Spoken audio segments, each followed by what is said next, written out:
In front of me is Nubia RedMagic 10A, and today I would like to show you how you can edit password saved in Google Passwords Manager.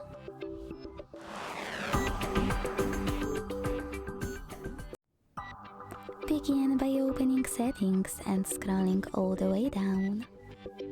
Then select Users and Accounts. Hit Open under Google. And finally hit Google Password Manager. Now it's time to tap on a password you wish to edit.